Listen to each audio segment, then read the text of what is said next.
Yo, what's going on, guys? Crispy Flakes here. Welcome to Extra Crispy. For today's video, man, we got a video about Allison, so I titled the 12 weirdest contract clauses in NBA history. So super intrigued by this one right here.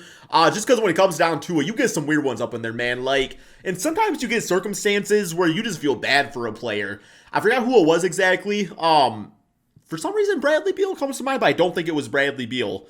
But there was a player where it's like, if they would have made like the All-NBA team, I think it might have been a few seasons ago, like they would have gotten like this ridiculous bonus, man. And I think they missed the All-NBA team by like a few votes or something like that, something ridiculous. And you just feel bad for guys in that case. I mean, obviously multi-millionaires and everything like that, but still, it's a lot of money. Like, it is what it is. Let's go ahead though, check this out, man. The weirdest contract clauses in NBA history.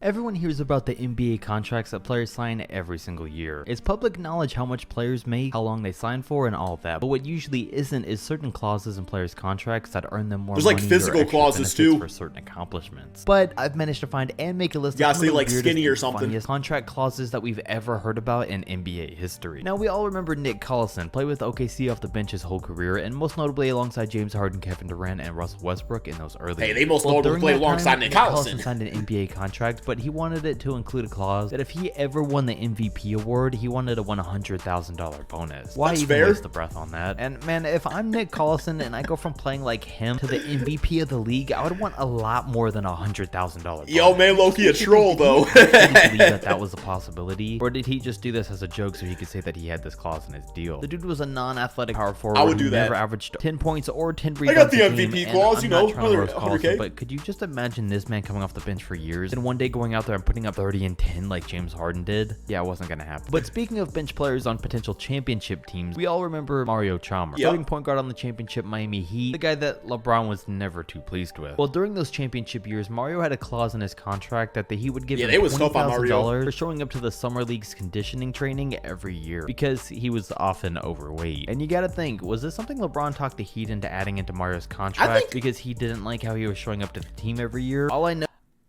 honestly, like I don't think that's weird. I think that's like accountability. You know what I'm saying? And I mean, I'm sorry, but you know, you give me what did Charles Barkley just say?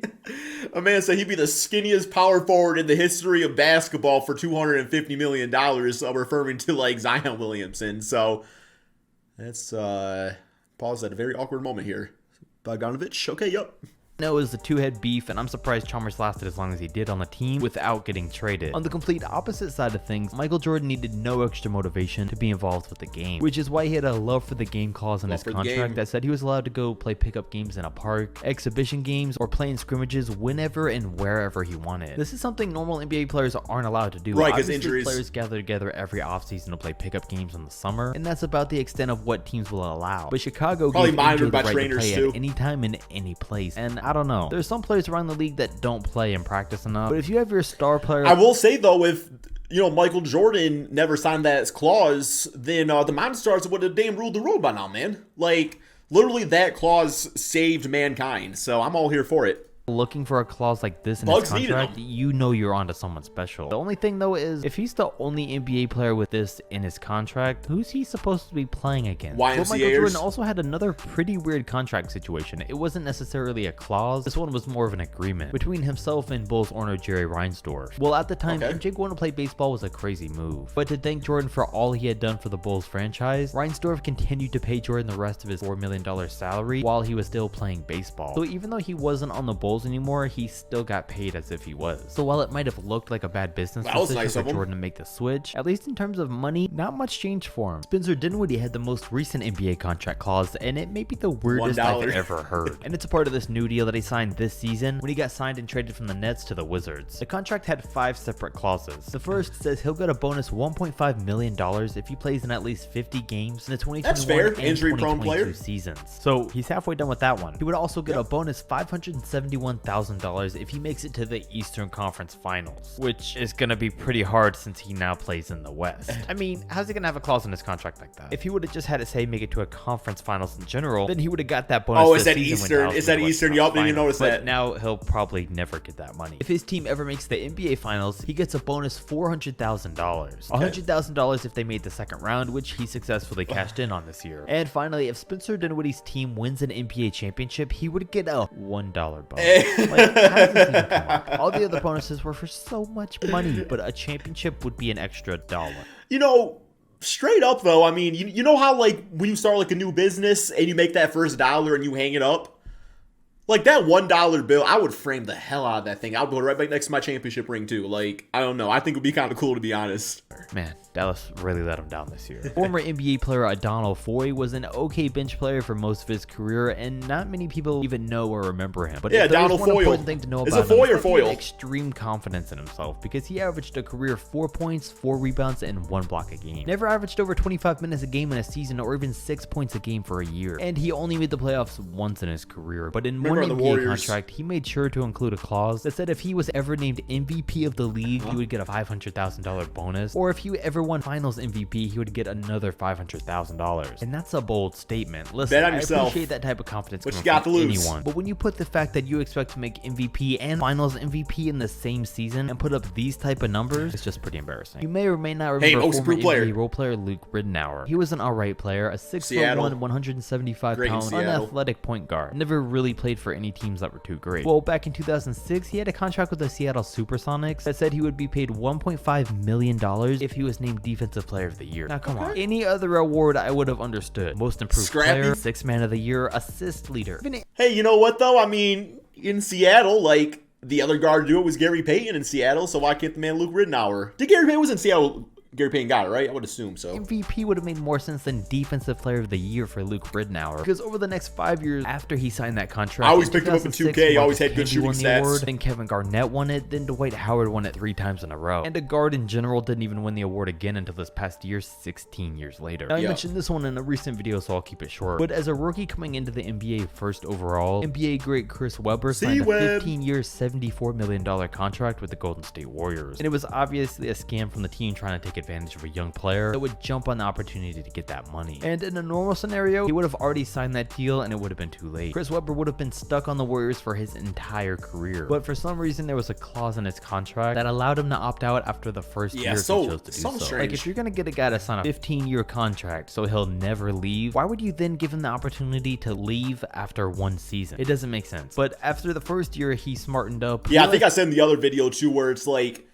I can think the only reasoning behind that is just saying like, okay, like if you're around here for a year, you decide you don't really like the culture, and like we obviously don't want you around for 15 seasons or 14 more seasons of that. So I don't know, like from a business standpoint, it's a very weird contract, but I don't know, I guess they gave him a chance to see how he liked it there.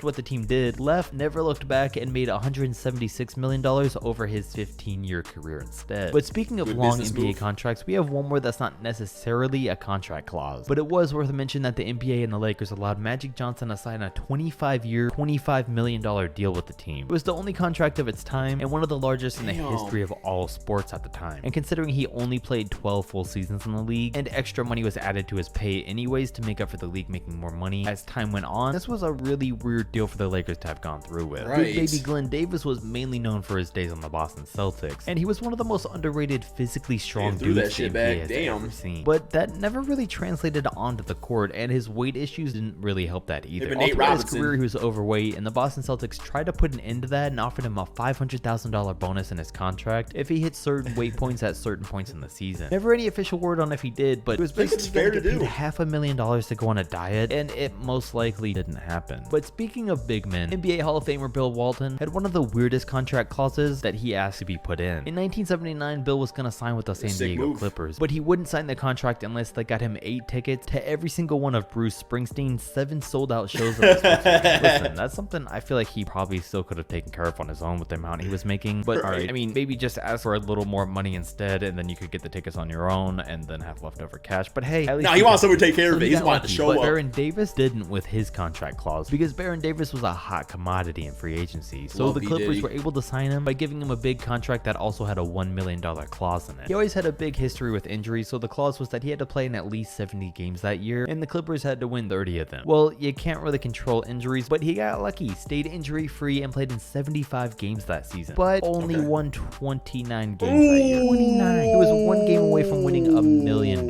and that one just had to hurt. I'm sure they had 29 wins. They already had missed the playoffs. The games were pointless at that point. Everyone called it a season, but Baron Davis was out there still in MVP mode trying to win it. Then we have Larry Hughes. I feel so bad. Was a good player, always a double-digit scorer, and put up 22 points and 3 steals a game in his best year. But I didn't like Larry Hughes. I thought he was a very big reason why the LeBron Cavs didn't have success early. I thought the dude didn't really live up to when he was brought to that team. 2009, he might be a video for a different day. So many teams, and he knew his career was coming to an end. So at this point, he didn't care anymore. All he wanted to do was make money and win a Larry Hughes championship. And he was so confident he was going to make that happen on whatever team that he was on, that he had a clause put in his contract that said for whatever team he ended up on, he would get a $1.6 million bonus if that team won 55 games that year. Well, that season he played on the Knicks, who went 29-53, and the Hornets, who finished 44-38 and got swept in the first round. Listen, I appreciate the confidence, but that wasn't it. What about the wins combined? Always a backup center that never averaged double-digit points or rebounds in his career, but he was still a solid player. Now in 2009, he found himself on the New Jersey Nets with a salary of about $6 million, but that wasn't enough. He wanted more incentives added to his contract, so he wanted an extra $100,000 if he played in 50 games and averaged at least 8 rebounds, another $100,000 if he averaged 5 free throw attempts, and another $100,000 if he was active for 50 games and he made the playoffs. Now this made sense because he had played over 50 games in 10 out of his 11 seasons before this, but never averaged 8 rebounds or 5 free throw attempts in his career. So it got a little weird, but then it didn't even matter because he played 15 games that season. And just while we're at it, his team didn't make the playoffs and they finished with a 12-70 record. Plus he averaged 1.5 rebounds and 0.7 free throw attempts a game. And that's the point where the team should have just been taking away $100,000 for him for playing so bad. But that's gonna wrap things up. Like, comment, subscribe if you enjoyed. All right, that's all we got, man. That was a super interesting video. A lot of those I did not know about. What y'all think though, man? Thank y'all so much for watching. Peace out, my friends.